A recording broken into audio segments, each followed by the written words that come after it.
Good evening, everyone, and welcome to another edition of Playing from the Tips. And we are at Harbor Hills Country Club. It's absolutely gorgeous. We're inside tonight. And as always, I'm here with Tom Leimberger, the head teaching pro at Harbor Hills Country Club. And Tom, we've got a lot of stuff on the docket, but let's talk first about what's been going on in golf recently. I want to get your tips first of all on last week's Muirfield Classic. You got two guys that had never won before, and so right off the bat there's drama, unbelievable drama, and McGirt outlasts Curran. That had to be a little surprise to you. It was a surprise to me.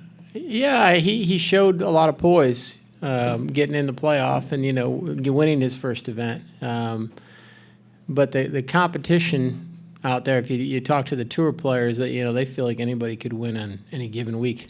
Well, they're all that good. It's interesting you said that because I even heard the announcers talking about poise, and I guess that's a part of it, to be sure. But I'm always of the thought that if you're at a professional level, you're not that rattled. You know what you've got to do, and you're capable of doing it. And it doesn't work that way. No. I'm not at a professional level, so obviously Tom's going to shoot me down on this. Well, I did a commercial with John Daly years ago, so I got to spend some time with him, and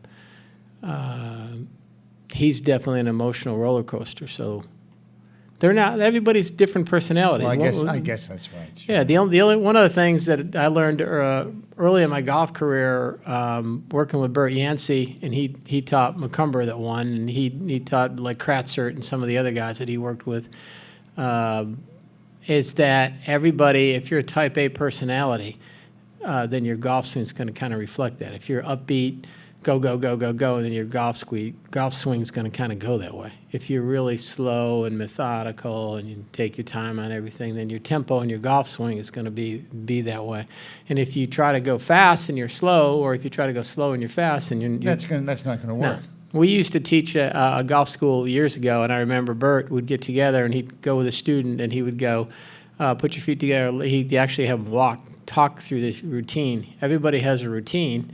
And he'd go, all right, left foot, right foot, club down, waggle, swing. And he would go, is that too many waggles or not enough? And then he'd have you kind of judge the individual. Some people would be, waggle, look at the target, waggle, look at the target, set, swing. And some people would be, look at the target. And then you got a guy like Kevin Na, waggle. Yeah. Justin Duffner, waggle. No. And then you've got other players that, How about Bradley? Yeah. I like that. He drives me crazy to watch him address the ball. He's shaking all Fuzzy over the Zeller, Yeah. Up and down, So, some people, they almost look like the heebie-jeebies when they swing, And then the other ones, it's like, here we go. I'm pulling the trigger right away. They don't want to wait. So everyone has their own beat in golf, so you have to find what your natural tempo is. Like for me, I'm a quick tempo. Here we go. I raised 4 kids and I was on the go, so I wasn't going to. My golf swing kind of reflects that. I'm going to aim and fire. Look out. Well, it's just interesting that you brought up somebody like Daly, who I would think the way he took care of himself might have something to do. Yeah, he's a role model for Budweiser. I think he finished first place in the Budweiser Open 4 times. I'm sure they're glad to have him on the senior tour because I'm sure he's going to bring out a lot of people. Absolutely. A lot of the average guys are going to go, I can relate to him, that they have the same physical body, so they're like, I can do that. Well, I'm just, like I said, just watching McGirt. I've seen McGirt play only for a couple of years, but he's a big hitter, and I just thought how interesting. He gets one of the tougher courses and rises to and that was a heck of a field. That was about absolutely as competitive field as you can get. And Curran, I'd only seen him play once before. I'd never even heard of him or paid attention to what he was doing.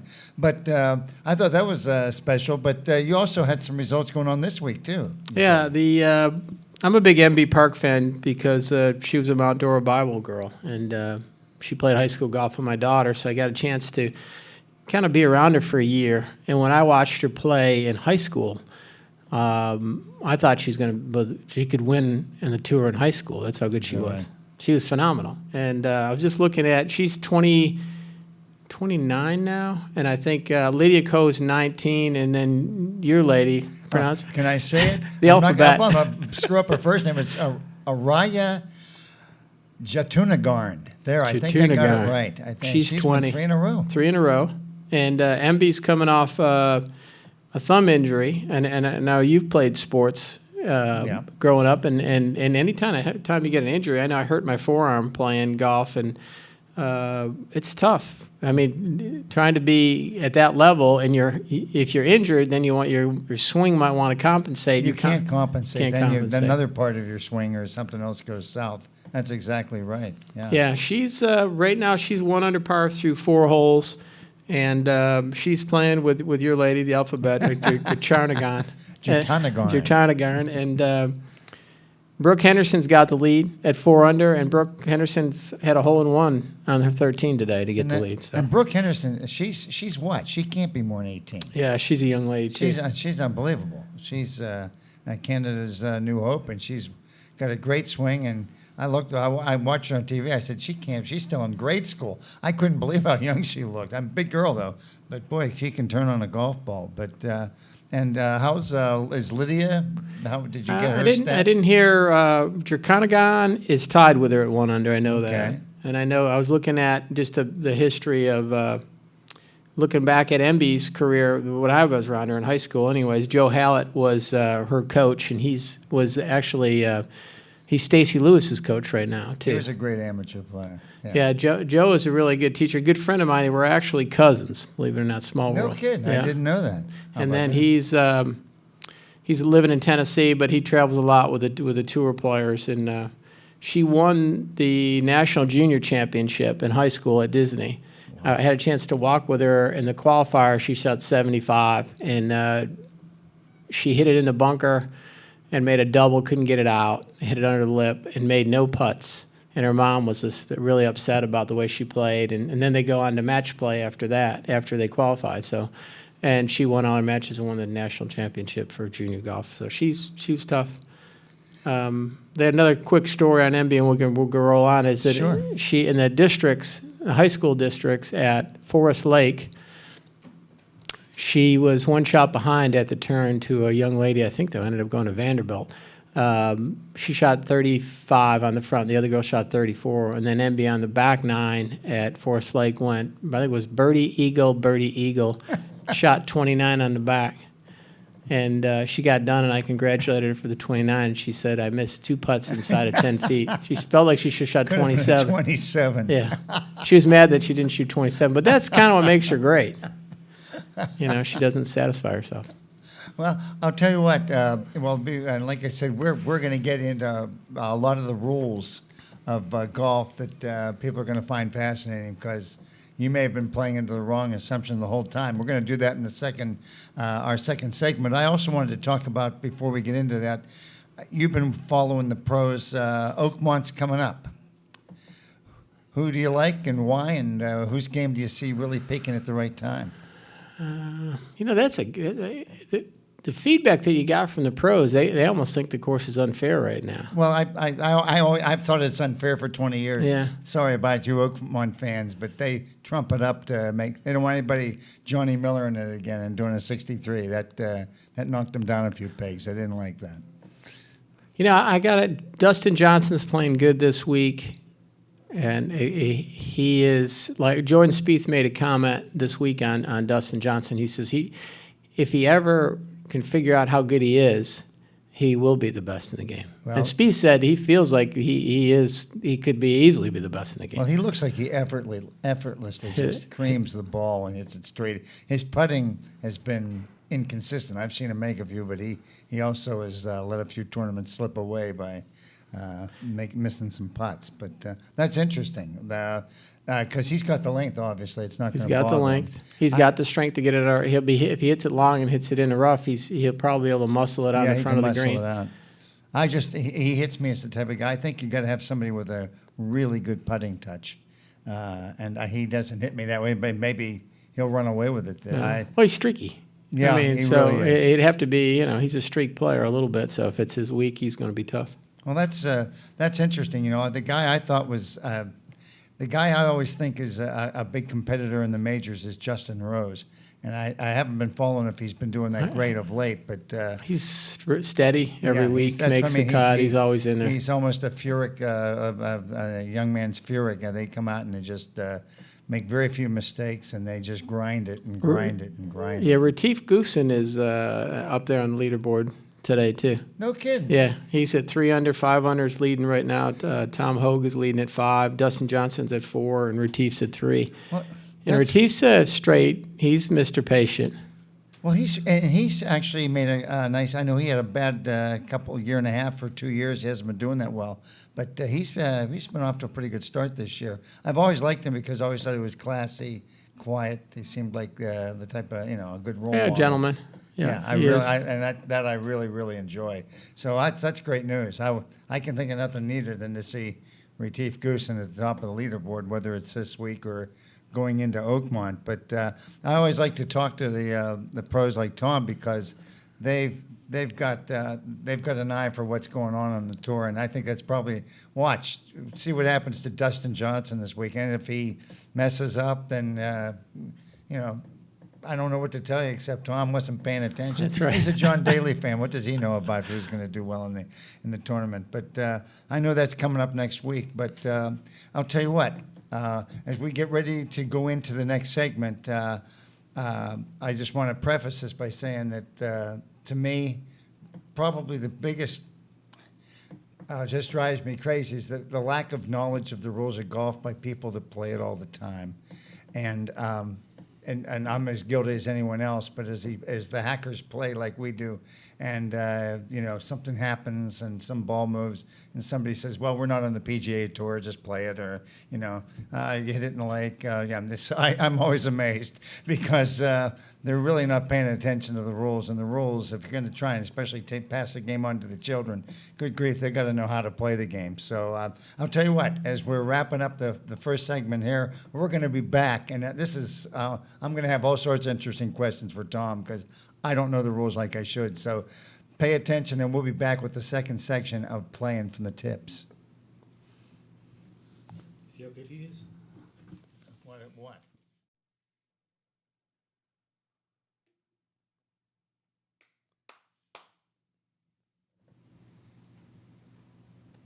We are back with our second segment of Playing from the Tips. We are at beautiful Harbor Hills Country Club, and we are with the head teaching pro at Harbor Hills, and that is Tom Leimberger. And Tom, I gave us the setup for the rules, and we're going to learn a little bit about the rules. And I'm particularly interested in finding out about when does it become acceptable for you to concede a putt of over 5 feet, because Well, in your foursome, that's a gimme. that is a gimme, just to get over with. Anything on the green. We're trying to keep the play. Just pace of play. It's speed of play, That's Tom. right. It's all speed of play. Otherwise, we'd be there forever. But no, tell us what you got. Well, because- usually when you tee it off, we tell people it's a one-day event. You got to keep going. That's right. No lunch. So this is, for you novice golfers, this is the Rules of Golf book by the USGA. It's got 231 pages in it of rules, which I think is kind of interesting. And then you have this book, which is the decisions off of this book, which is another 585 pages of the rules determined based on this that they couldn't decide. So there's 816 pages of Like the a rules. law book. You need precedents for all your, for all your rulings. You've got to be a precedent. There it is, right there. And the point I was trying to make on that is that if you watch golf on TV, and you'll see it, and a pro gets in a situation, LPGA or PGA or web.com, and they'll look at it and they're going to go, I need an official. You see it, and they're going to all the time. all the Sure. time Yeah. because they might not be 100% sure where the rule is, where relief is, what can I do, what can I not do, because this might say one thing, but there might be an exception over here on the decisions book. So it's kind of interesting to see how it works out, and sometimes if you know the rules, definitely you can get relief. And the relief as for a benefit for one thing. I've seen it on the tour where you had a gentleman on the tour hit it on the cart path, on a PGA event, and he gets up and he goes, "Well, I'm on the car path. I want to stand and hit the ball left-handed because there was a tree in the way." And based on the official, if you're talented enough and the official goes, "Yeah, you can hit it left-handed because you're a tour player," but the average guy probably couldn't hit it left-handed. Right. So they go, "Okay, I'm going to give Joe Smo a drop that's playing on the tour." So he took his 2 club lengths relief, and then he hit it right-handed. Well, that So I was going to say no. That I guess that's is there anything in there that would cover that? he was smart enough to know that the rule in that situation, the rules were going to favor him because the officials said, "Hey, he's a first-class athlete. He can hit it left-handed." But then when he got his drop, he got relief and he got to swing at it right-handed. But he got the drop based got on the the drop. fact that he was going to hit it left-handed. Left-handed. So that I would think would be the conundrum for the official. I mean, good grief! I mean, if I stood there and said, "Well, I'm going to hit it lefty. Do I get a drop?" "Oh, sure." And then all of a sudden, I've changed my mind. I think that something's going to be taken into consideration there. But no, that's what I mean. Those type of rules. The rule that drives me nuts, and I don't mean to sidetrack you, but this one bothers me is being able to play the ball out of a hazard. There's a staked area and your ball's down there and it's by the water, but it's staked.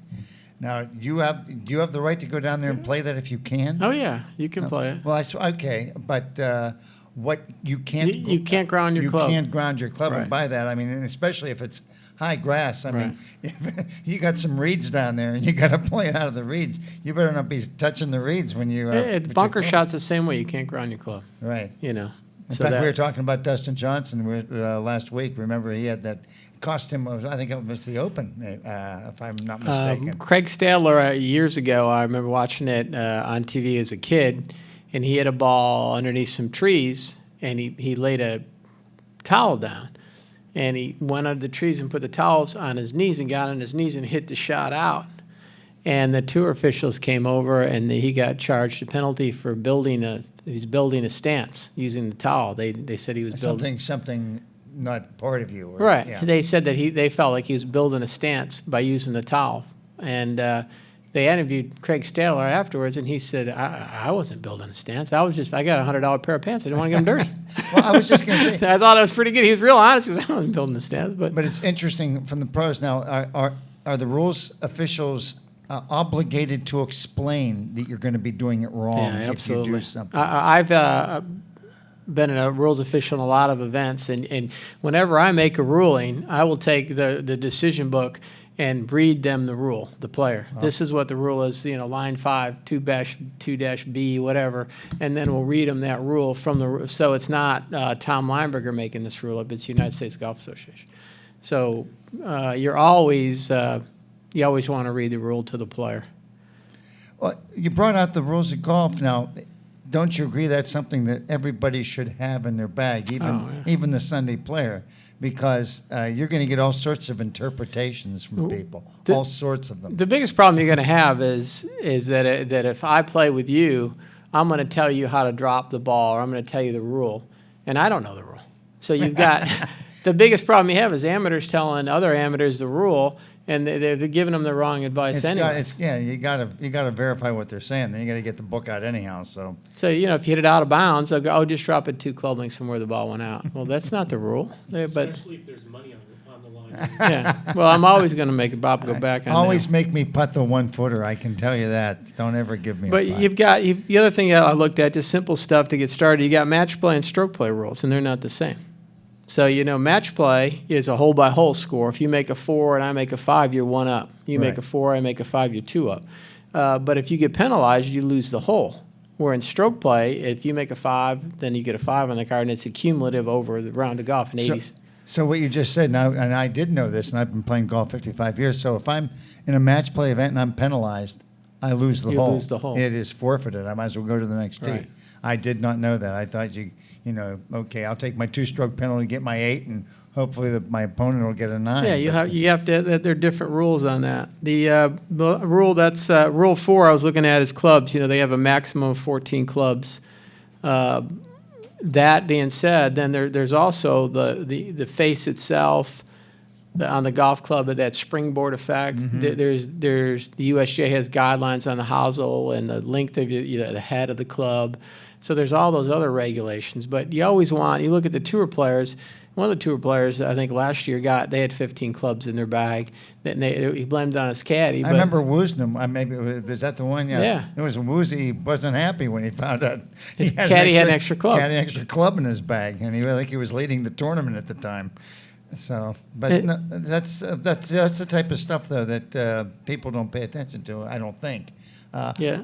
That's Rule 4. Rule 5 is the golf ball has to conform to the USGA rules. You look at, and they have a list of golf balls that conform to the rules. That's why Titleist has all those that commercials where they go through all the testing to make sure it's legal.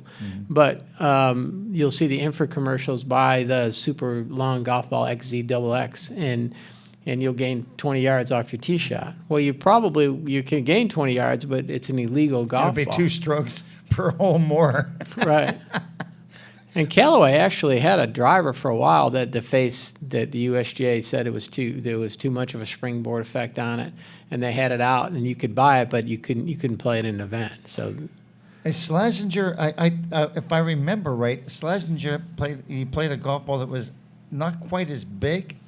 The Royal golf ball. Okay, yeah, that's the English version. Yeah, the English version. That's It right. was a little smaller, had like a diamond shape to it. Yeah, Yeah. I played that as a kid. I remember a little bit. I mean, so did I, Yeah. and I thought, hey, this goes pretty far, and then I found out you can't play it anymore. It was good into the wind too. That ball, the way it was designed. See, that's when we were allowed to cheat back when we were younger. But but the thing I wanted to talk to you about before we get into a lot of the other rules thing is the fact that now that with everything is so televised from so many different angles, now it's almost you've got people calling in saying, "Hey, he did this." He broke the rule. Now that couldn't have happened obviously back in the 50s and 60s. So it almost makes you wonder how many times they broke the rule. That time they broke the rules.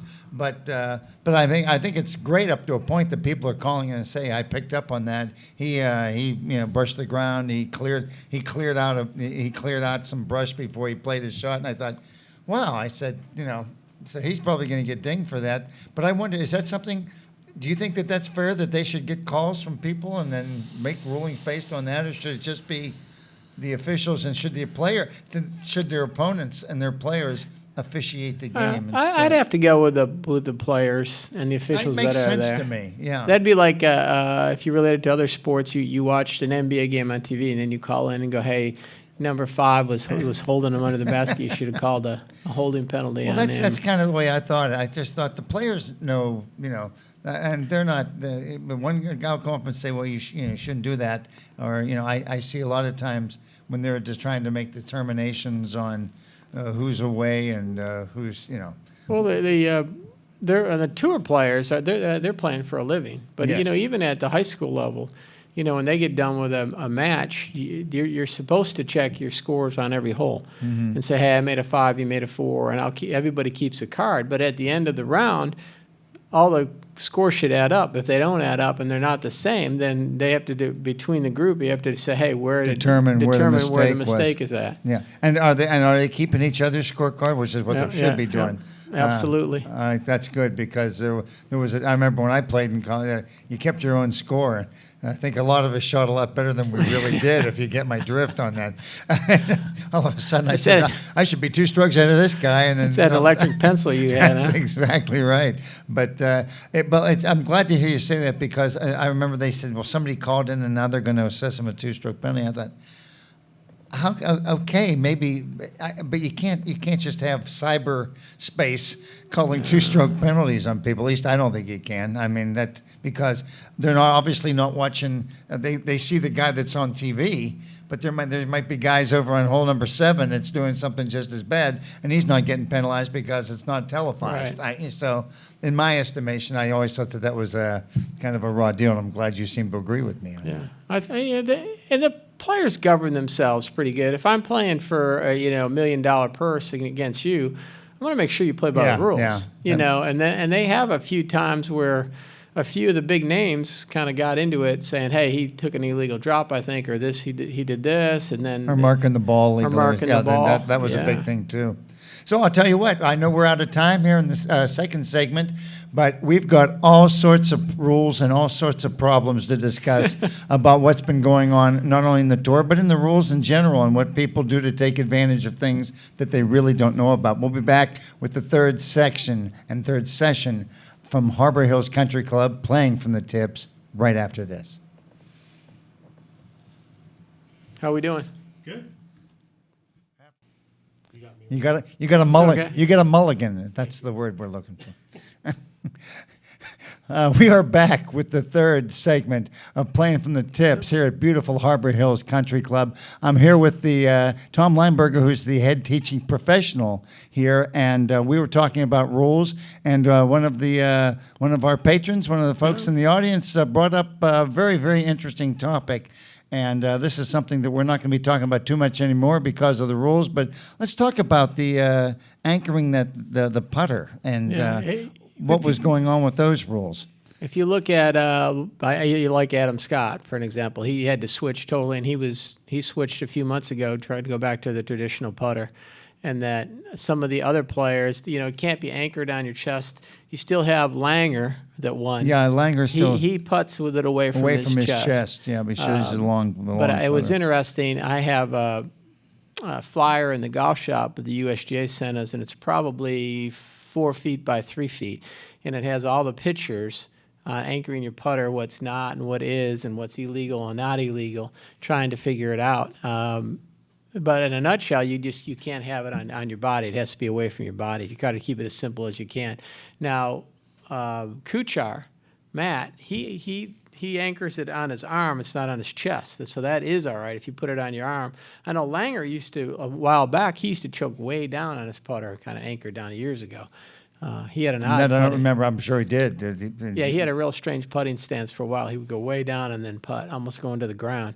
But Kuchar is one of the few I know that anchors it on his left forearm and then hits it that way. But Well, I always thought that, just talking about the anchoring it to begin with, just in theory, I'm sure it gave. I mean, look at Mediate and look at Scott. I mean, they had it and they had to give it up, and they've had success without it. with it. So it makes me wonder how invaluable it was to begin with. Obviously, it made them feel like they were accomplishing something. You still got to have the right speed and line, That's even what I if you mean. anchor it. Yeah. I mean, you still got to have the other If you two. can't read the break, I don't care Doesn't where you matter. anchor. You You're can not anchor, going you're to not gonna make it. But no, that's interesting. But because I tried it a couple times and I just couldn't even remotely get the feel for it. And I tried, reversing the grip and everything. Still wasn't able to pull it off. And I don't have the yips. I just have a lousy putting stroke. There's a big difference for you fans out there. But was talking about the rules. You're the teaching pro, the head pro at Harbor Hills. What is, in your estimation, the biggest point of contention you see from a lot of the members when they come in and talk about the rules in general? It's a variety of them. I think one is that the world is broke a lot is advice. If I'm playing with you and we get to a hole and I go, you hit it on the green, I go, hey, Bob, what'd you hit? And you go, I hit 5-iron. If you're playing an event and you get in the habit of asking people what club they hit or you're not allowed to do that by the rules. Who is penalized? The person that answers, the person that asks? I guess the person that asks, definitely. Right. But if somebody answers, isn't that assisting somebody? Or I don't know that. That one I'm going to have to look up. I know the person that asked definitely is they're in penalized. big trouble. But I know in college we would use hand signals. You couldn't ask. But it's interesting. We would walk off a green. No, when we would go this way, we would go like this, 1, 2, 3, or 4, like on a par 3. If you were playing behind me and I was playing 2 and you were playing 3, you want to tell that I hit a 4-iron. your teammate what to hit. Yeah. Yeah, so they I like that. So that was interesting. We would just give them how many times we went up and down. They didn't ask for advice. We would just kind of. That was the way we gave them advice. Kind of gave them advice, but not intent. Our coach had us do it that way. That's all I got to say on that one. Coach Morningstar on that one. The other one that is, I'm looking at advice was one. Order of play. match play and stroke play, it's, whoever if you're one up on the hole, then you have the honor. You have in the match. honors. Whoever won the last hole has the honor. So if I'm up 3 up on you and you win hole number 10, and I've I'm got only the 2 honor. up, you have the I got honors the honor. even though I'm okay. And then in stroke play, it would be whoever has the lowest score on the last hole has the honor. So that's one we. But saying that, and you play ready golf, which is most players play that they don't play totally the honor system. Right. I actually think the ready golf helps with the pace of play. Like you were talking about, some of your guys take forever to play. Let's go. Keep moving. Because you have some people, if they have the honor, it takes them, they got to put their glove on and off. They got to polish their tee in their shoes and wax their right. club before they hit. They got to line up. They line Yeah. up, and then they go. Then they have to do it again. And they got 24 waggles and then they hit it. So That's exactly right. So the other one I know that for beginners and some of the amateurs, they don't pay attention to the tee box. And the rules of golf say that the tee box is literally a box. It's from one edge, one tee marker to the other tee marker, and 2 club lengths back. I was going to say, I've seen people stand 10 yards behind the tee because at 162 yards, they weren't sure exactly what club they hit, but at 172, they knew the exactly yards. where they could hit. And I always thought that seemed like a they little weren't doing the right stuff there. But that's interesting that you say that because I would think that I see that all the time. There's no problem with teeing, of course, as close as you can to the tee marker. How about moving the tee marker? Can't move the tee I was marker. just going to say, I've seen many guys, I'm just going to move that over there. And I think, That's illegal. Yeah, you can't. And, a lot of people get sloppy and they just tee off ahead of the tee marker. You're only 2 or 3 inches. That's not going to make a difference. Just stay behind the tee marker. I know what I want to ask you because this happened to me in college. We were getting beat by this one guy from Teal College. And he was like, and it was match play. And he went up and he teed up we were playing the tips, and he had the honors, and he went up and teed up from the men's. He hit his drive. Now, what do you do? Ball played from the wrong tee box. Yeah, It's we good. said, you hit that from the wrong tee, so I'll go back and hit it from the, and we all figure we're going to lose anyway, so we should go ahead. But I just wonder what if somebody does hit from the inappropriate. I don't have the rule right No, in front of me, but I want to say you. it's going to be, he's going to get a stroke in distance and he'll be hitting 3 off of that tee. That makes sense. It seems to me that you've hit a ball. You hit a ball in play. You addressed it, and It's like kind of hitting the wrong ball almost. Yeah, If well, I hit the think wrong ball, I got that's to go exactly- back. Or hitting, or hitting it from a Right. spot other from where it ended up. Talking about the rules also, there are so many new gadgets that are out there, and I always wonder. I guess the gadgets are all considered to be an assistant to the game. I can get the yardage. I've got and I always thought it almost seems like it's unfair in a way, or it's an enhancement that you shouldn't necessarily have. You should be able to figure out. On the Pro Tour, do they have little things where they got caddies that walked it off and say you got 184 It's funny. yards. Here you go. I brought it tonight. This is the Swing Thought Tour. When they came here, they had a gentleman that came around the tour, and if you can see, they have the direction of the grain on the greens, and then they have the yardage, all the different yardages from the different sprinkler heads. 130 to the front, 144 to the back, 117 from the front of this bunker. So they take all these yardages and calculate it out, but they've even got the grain and the slope on there for these players when they walk around. So it's the caddy does a great job. Yeah. On trying to figure out. I know for me, the way I play, everybody has a different style, but I usually look at how far do I want to hit the ball in the air. Mm-hmm. So my routine would be if it's 140 to the hole and it's 132 to carry the bunker, then my swing thought would be, all right, I want to hit it 132 yards in the air, and I think target. Mm-hmm. So I don't. People that are trying to get a swing thought, I want to know where I want the ball to land and how far I want it to fly. And then if it's downhill from there, then I'm going to say if I hit it 132, it's going to release and roll down to the hole. But I played with guys and they bring in all these contraptions and stuff. And I think, well, wait a minute, where do you get off bringing out some got a little antenna that goes up and It's like Trevino's line. Trevino said, how far do you hit a 3-iron? How do I get backspin on a 3-iron? That famous line. And Trevino goes, how far do you hit your 3-iron? He goes, about 110. The guy goes, well, why do you want to put backspin on it? He goes, need to get forward spin on it. He goes, I love it. so that was a great line by Trevino. I like that one. Yeah, and you know what? And you had mentioned something, getting off the rules for just a little bit, about playing ready golf. I was watching one of the sportscasters doing the golf show live, and they talked about, and I wanted to know if you supported this. Just play with the pin in.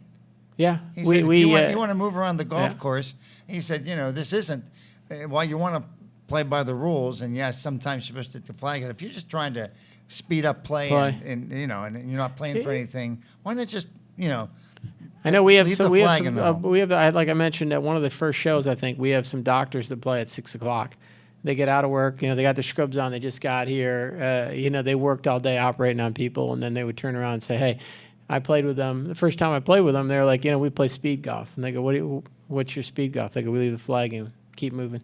And their whole concept is they worked all day. Hey, I just want to try to get as many holes as I can. yeah. They just keep moving, and They they have a good they time. know the rules, but Right. they just, the idea is, And they're not going to get, a lot of times they're not going to get 18 holes in the wintertime. They might get 6, 5, 4, 3, 9 maybe. So they're just going to keep moving, get as and many as you as know, they the can. time, like I said, the time can get eaten up by somebody's off the green, somebody's on. Well, do you want it out? Now you Right. want it. It's just leave it in. Well, then you got one guy wants it out, one guy wants it in. Yeah, You're picking it up either and putting take it it down. out or leave it in. I agree with that 100%. Well, I'll tell you what.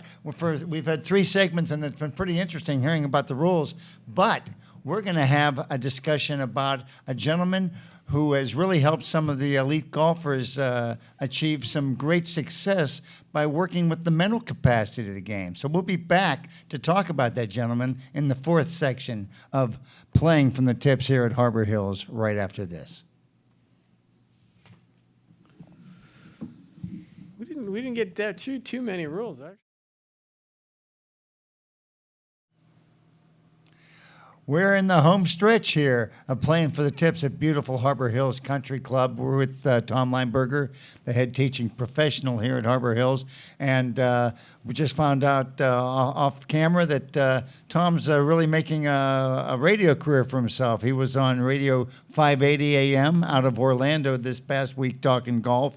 And he's going to be on the Q 1410 out of Leesburg from 10 to 12 this coming Saturday. So if you want to hear more about his stories about when he was trying to get away with stuff in high school, that's okay too. Might be something you want to pay attention to. But more importantly, speaking of that, talking about getting away with stuff in high school, let's talk about the mental aspect of golf, because these guys are now, Tom, they've all got, what do you call them? I don't want to call them sayers or comforters, but they've got mental, Almost like there's a word. therapists. There's a word for them. I guess that They're a mental coach, almost, how you want to call it that. Yeah, But, that's exactly what it is. Yeah.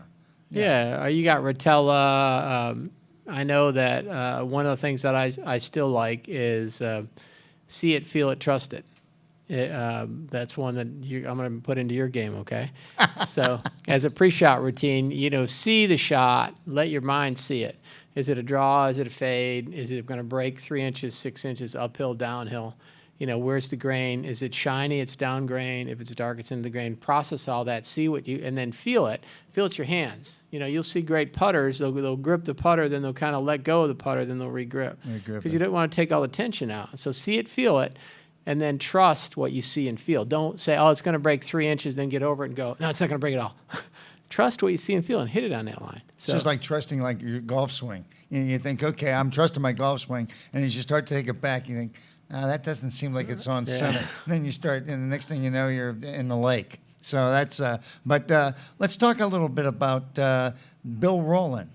Is that his name? Yeah, Bill is, I've got his info. He's going to be on next week. Oh, fantastic. And how about that? He's local. He's in the medical field. He does Accuscope mild pulse therapy. And the concept is don't let pain obstruct your game and do what the pros do to eliminate it. He calls it one of the best kept secrets. It was a pretty good secret because I didn't know a whole lot about it till this week too. Now, they do have the electrotherapies. I've seen those where if you've got an injury and it basically will get blood circulation Yeah, to the they- area to help the area heal. That has a lot to do with it. I know that he has, he calls it eliminating pain, safety without drugs or surgery. And one of the people that he had back it was Nicholas. Wow. He's got testimonials from Jack Nicklaus saying that it's very interesting what I thought reading over it this week, that when he won the Masters, he gives him credit for helping him stay healthy. He credits him. Yeah, which is really strong. Trying to keep his body healthy. And other sports, he's got Bradshaw in Montana where he's got testimonies from those. Those are some all Hall of Famers in different. That's a pretty good list of patients. But in fact, I was looking at your notes on Rocco Mediate. I think you said Rocco had a tremendous amount of problems with back pain, and he kind of disappeared from the senior tour after having initial success, and now I think 2 weeks ago he won. And it's interesting with Rocco is, and I always love interviews, not to hear what they scored, but if you watch their manners and what actually they say. It's like Spieth saying, you hardly ever hear Spieth say I. It's always we. We. Yeah. Him and his caddy, his team. He's not an I person, he's a we person, which says a lot about his personality. Rocco, when he won the senior PGA and he got done, he gave, I think it was Rotella, the credit. He says, it wasn't his physical swing that was holding him back. It was his mental process, his belief in himself and commit to a shot. Trusting yourself. One of the things that we see it, feel it, trust it, but also just if you're going to hit a 100-yard shot, commit to hitting a 100-yard shot. Whatever the shot is, a draw or a fade or a bunker shot, you have to commit to that shot. When you get self-doubt, you're going to miss. You're going to chili dip it or gun it too long or pull it. Yeah, you just got to decide how you're going to swing at it, and you got to swing at it. The one big difference between the professionals or low handicappers and a high handicapper is if you get up on a hole and there's water left. Hale Irwin made this comment about he knocked it in the water, and then they asked Hale. They said, "What happened?" He goes, "I thought about the water left." I said, "Don't hit it in the water left." Well, an amateur's, your last thought is what your mind's thinking about. Yeah. So if you got to train your mind, say, "Hey, I'm going to hit it in the fairway," and see the ball land in the fairway. Visualize success, and then you have a better chance of succeeding. If you visualize failure, you have a really good chance of hitting it in the water. We know the way you said that too, because I find a lot of people, including myself, they have failure in their putting because they worry about where the ball's going if they miss this 4-foot putt. I have to be careful because it's a fast putt, and I think, well, that could be probably. I don't see how you're ever going to have any success if you stand there worried about what your next shot's going to look like. Why don't you just try to?